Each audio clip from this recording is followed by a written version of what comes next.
बन रहा अय्याशी का अड्डा, लड़कियों के लिए हॉस्टल बना काल, परिवार वाले परेशान, क्या कर रही है सरकार। अब नमस्कार, स्टार टीवी बिहार देख रहे हैं आप और मैं आपके साथ वंदना।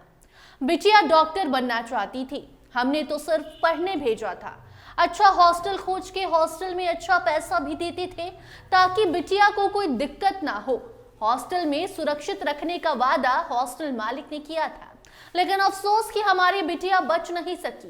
ये कहना एक पिता का है और ना जाने ऐसे कितने माता पिता अब डरे हुए हैं। एक नहीं दो छात्रा की जिंदगी इस पटना में खत्म हो गई। जिस पटना में वो अपनी जिंदगी संवारने आई थी, उस पटना ने बिटिया को खा लिया। ऐसे में एक एक कर अब ऐसे बड़े खुलासे हो रहे हैं जो परिवार वालों के लिए चौंकाने वाले हैं, जो अपने बच्चों को हॉस्टल में रखते हैं ताकि वो सुरक्षित रह सके। उस हॉस्टल की गंदी कहानी अब सामने आ रही है। आज बात उस शंभू गर्ल्स हॉस्टल के 3rd फ्लोर की करेंगे जो अय्याशी का अड्डा बना हुआ था। इस स्टोरी में हम बताएंगे आपको कि कौन है मैडम अग्रवाल, जिसकी खूब चर्चा और तलाश हो रही है। नीच कांड में बड़ा खुलासा हुआ है जिसको सुन हर माँ बाप आज सन्न रह गया है।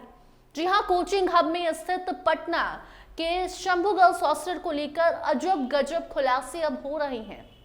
नीट छात्रा की संदिग्ध मौत ने पूरे शहर को झकझोर कर रख दिया है।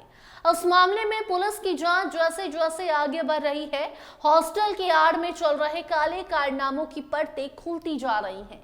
गिरफ्तार हॉस्टल संचालक मनीष रंजन उर्फ मनीष चंद्रवंशी पर आरोप है कि हॉस्टल के 3रे फ्लोर का इस्तेमाल गंदे कामों के लिए होता था। पूर्णिया सांसद पप्पू यादव ने भी उस मामले में गंभीर आरोप लगाए हैं कि यहां से रसूखदारों को लड़कियां सप्लाई की जाती थीं। फिलहाल हॉस्टल की संचालिका नीलम अग्रवाल और उसके 2 बेटे फरार हैं, जिनकी गिरफ्तारी के लिए पुलिस लगातार छापे मार रही है। हॉस्टल के आसपास के लोगों का भी कहना है कि रात में फॉर्च्यूनर और भी कई बड़ी बड़ी गाड़ियां आती थी।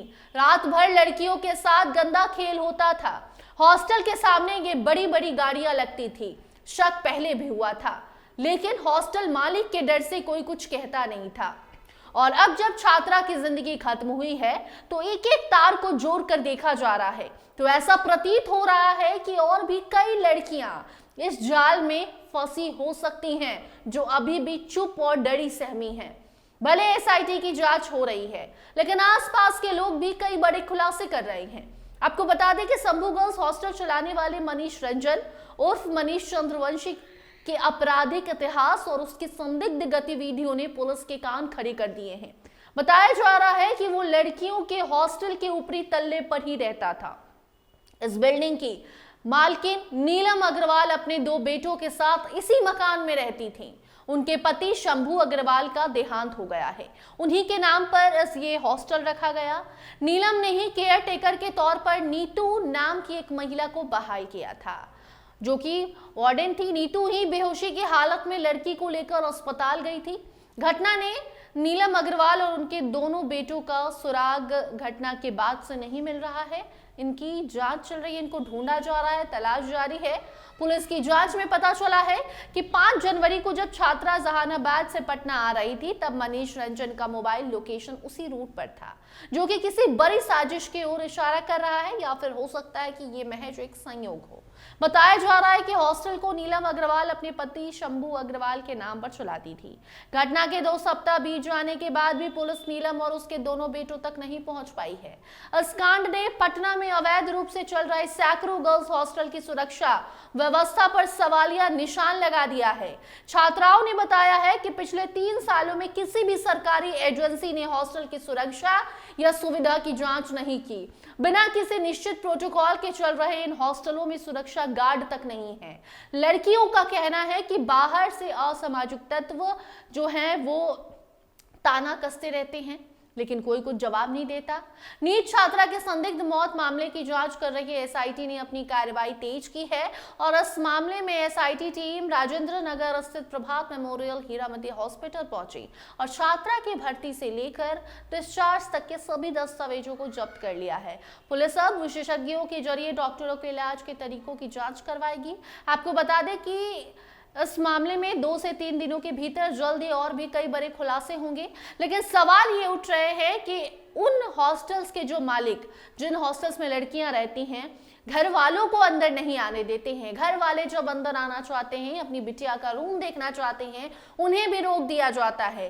तो फिर कैसे उस हॉस्टल में कोई ऐसा व्यक्ति घुस जा रहा है, ऐसे लड़के घुस जा रहे हैं जो ऐसा कांड कर रहे हैं? हालांकि अभी इसका प्रूफ नहीं आया है, लेकिन जो लड़की का मेडिकल रिपोर्ट है, वो जो बता रहा है, वो जो गवाही दे रहा है, उसके आधार पर अब सवाल उठाया जा रहा है कि गर्ल्स हॉस्टल जो पटना में, ढेरों गर्ल्स हॉस्टल, गली गली में एक नाम से कई सारे गर्ल्स हॉस्टल है, उनसे सवाल कौन करेगा?